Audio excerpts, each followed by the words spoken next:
இயற்கையின் மேல் ஒரு பற்றை வளர்த்து கொள்ளுங்கள். இயற்கையின் அழகான பொருட்களின் மேல தாயானவள் ஒரு பற்றை வளர்த்து கொள்ளணும். பிள்ளைகளுக்கு இடையேயும் இதை வளர்த்து விடணும். அவள் தன் பிள்ளைகளுக்கு வானத்தின் மகிமைகளையும் எண்ணிலடங்கா பூமியின் அழகுகளையும் சுட்டி காட்டணும். இவைகளை படைத்தவரையும் நினைவுபடுத்தணும். இப்படியும் தேவனிடம் பிள்ளைகளின் மனங்கள் வழி நடத்தப்படட்டும். பிள்ளைகளின் இருதயங்கள்ல தேவன் மேல் அன்பும் பக்தியும் உருவாகும். வயல்களும் மலைகளும் இயற்கையின் காட்சி பொருட்களாகும். இவைகளை சிறு பிள்ளைகளின் வகுப்பறைகளாக இருக்கணும். இந்த இயற்கையின் பொக்கிஷங்களே பிள்ளைகளுடைய பாட புத்தகம். இப்படியாக சொல்லிக் கொடுக்கப்படும் பாடங்கள் பிள்ளைகளால மறக்கப்படுவதே இல்லை.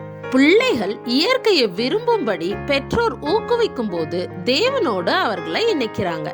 தாங்கள் பெற்றுக்கொள்பவைகளை தருபவர் தேவன் என்பதை உணர்வாங்க. இந்த வகையிலையும் சத்தியம் என்ற விதை விதைக்கப்படுவதற்கு முன்பு இதயம் என்ற நிலம் பண்படுத்தப்படுது.